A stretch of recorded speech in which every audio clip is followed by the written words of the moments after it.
sexual attraction. These definitions, too, are sites of struggle and negotiation.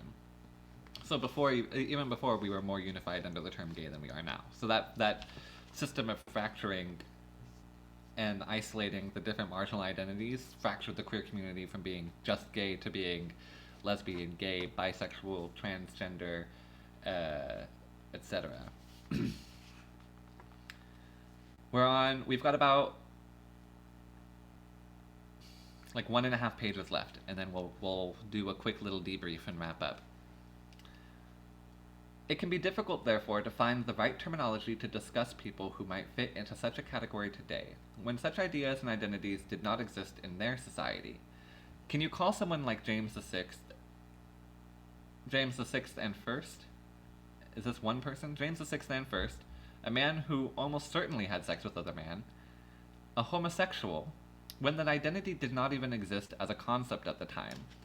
When he was ruling England and Scotland and beginning his campaigns of colonization in Ireland and America, nobody thought who they fucked had anything to do with who they were. So what does it mean to call James or Emperor Hadrian or any number of nefarious Nellies from history gay? And that's, we identify this in Principles of Communism, is that the proletariat did not always exist. Sure, there has been an owning class, and sure, there has been a working class, but the types of working class people that exist are that develop or arise are a cause of the context of the conditions. Same man, King James VI of Scotland and King James I of England and Ireland. He had two titles because there was other King Jameses in Scotland, and he was the first James in England and Ireland.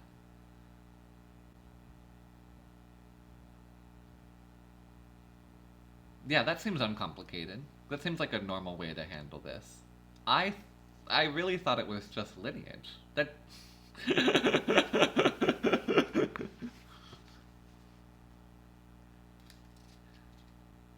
We have decided to use that present-day term as a way of putting today's homosexuality under a microscope and figuring out why it is troubled and incomplete, and why it failed to live up to its utopian promises of liberation. By discussing these people and their shared behaviors in relation to each other, we can begin to draw out characteristics and stories that might shed a light on how contemporary gay identity came to exist. From ideas of what it means to be a man, to how same-sex desire has influenced major historical events, to how the dreaded heterosexuals came to exist, to understand themselves as opposed to queers, to how the dreaded... Hello, welcome, Twin Sam. The dreaded heterosexuals came to exist, and to understand themselves as opposed to queers, and to fear, police, and repress us. Our subjects may not have held a gay identity, but their lives can tell us so much about why we do. If gay is an imprecise term of convenience, so is bad. While these are, we already identified that they're Marxist. They even mentioned Marxism. But morality is meaningless, right? Whoever is the most powerful, thank you. I like my emotes too. Whoever is in charge, whoever has the power, chooses what is a crime and chooses what is good and chooses what is bad, right? Like, it is not material, good and bad. That's not relevant to the conversations.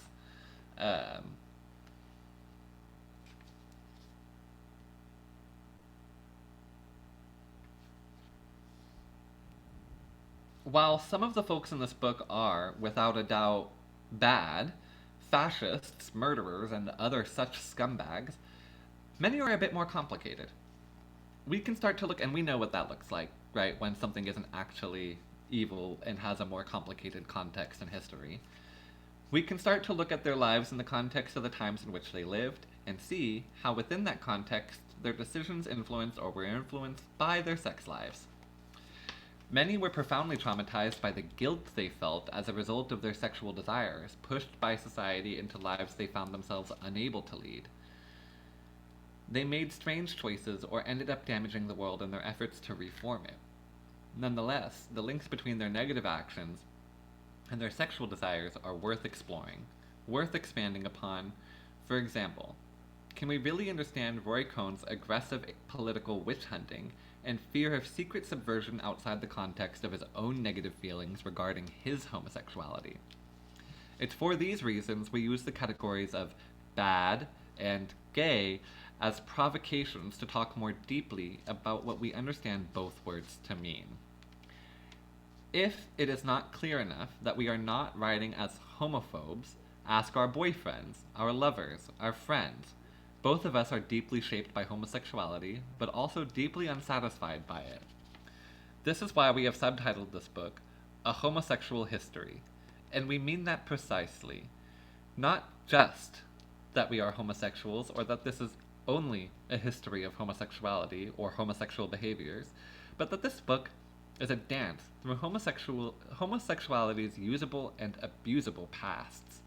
We learn from the broad spectrum of theory by and about queer and trans people, and write from our position as white gay men about a series of people whose behaviors, attitudes, and actions can help us understand why and how white male homosexuality as a political, identitarian, and emancipatory project has failed.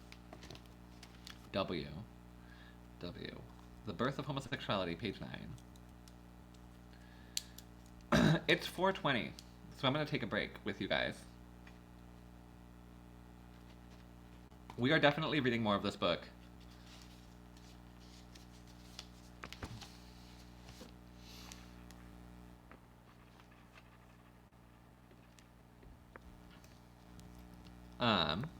I'm going to put the take a break in the chat in just a second. Once the screen is popped up, if I could get some Fidel emotes, because I think there's a little bit of a delay between me and my camera view. But the chat pops up right away, it seems like. Give me 1 second.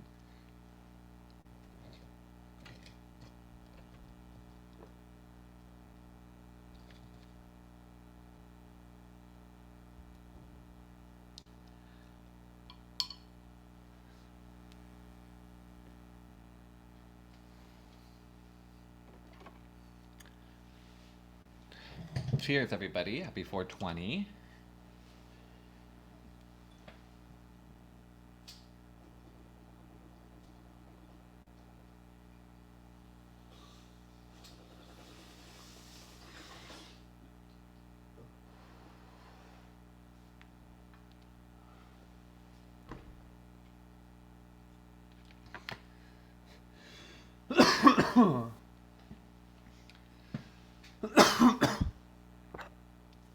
Well, wow, what a good book.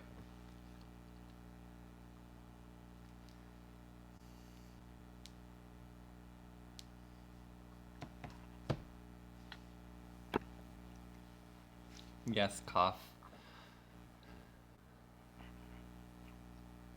Okay, where is... I have one screen is called Just Chatting, and then this screen is called Just Us.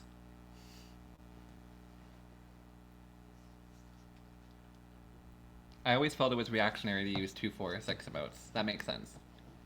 It's too, it's not odd. It's too even.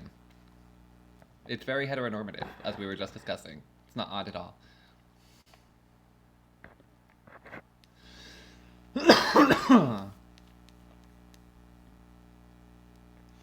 Comrades, that was an incredible stream. I'm just being silly. No, I'm being silly too, don't worry. This is a safe space for silly people. Actually, that makes me... The word silly is fun because I give myself, what's it called? At when you do the New Year's resolutions, I give myself a New Year's resolution every single year, and I actually stick to my resolution. Because I try not to give myself one that I'm going to give up. So 2 years ago, my New Year's resolution was to allow myself to be more silly.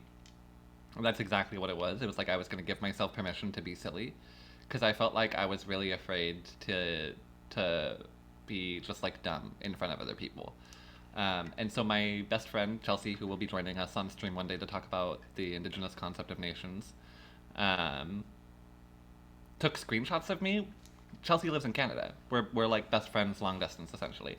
She took screenshots of me over the year, like while we were doing like random stuff, and at the end of the year, put a whole slideshow together of a bunch of different times that I had chosen to be silly. Um, I'll see if I can find it and we'll watch it at some point. Maybe when Bestie's on. We both call each other Bestie, also. So you'll have to prepare. Like we refer to each other as Bestie. Um, and when she also talks to other people, and we'll call them Bestie. And when people get confused, we like to say when she's talking about me, it's with a capital B. I am capital B Bestie, and she is also capital B Bestie.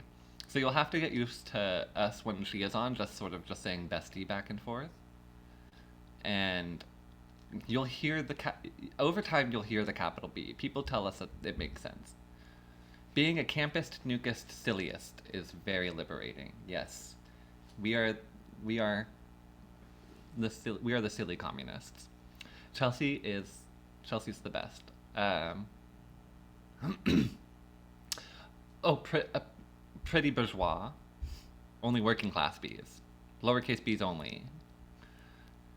No proper noun besties. No proper noun besties. Adjective besties only.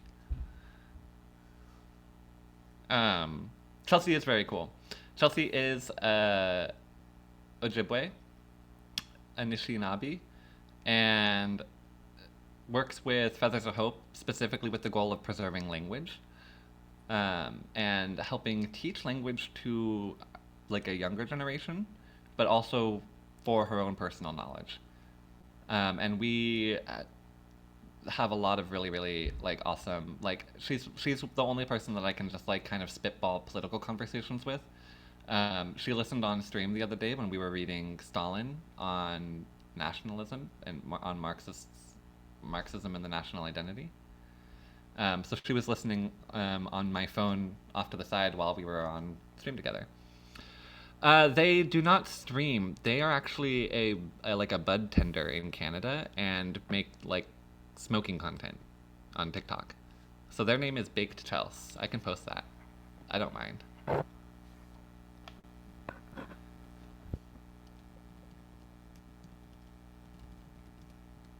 On TikTok. Don't click it. It's not a link.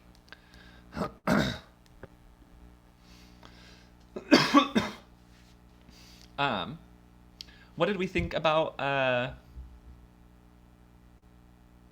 the Marxist? What do we think about Marxism and gay identity? I think it's going to be really interesting to identify how the word gay was developed from these like the way these different characters interacted with history. And I think the point that they made early on about why would we use the term gay to call them, and how are we using it, like how do we understand it now that we are calling these historical figures gay? I've heard that argument like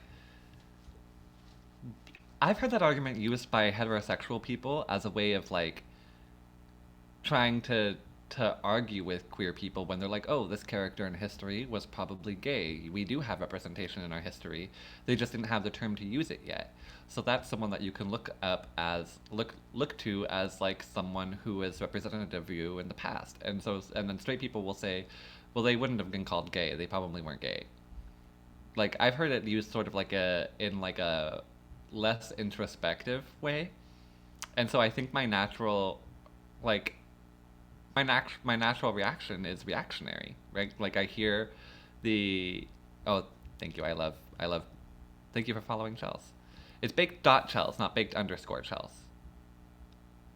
So my stream plan for today, that's great. So my stream plan for today on Saturdays is to do like a lot of educational theory and reading and stuff. So I think what we'll do, actually next Saturday I have Lenin planned, because I have I should mention this. I'm planning on being part of the book club stream for Ray_philosophy. They're one of the ambassadors in Discord, and their book club is reading State and Revolution. They're reading the first 2 chapters. Good. Okay, great. Big Dutch Shells. So Ray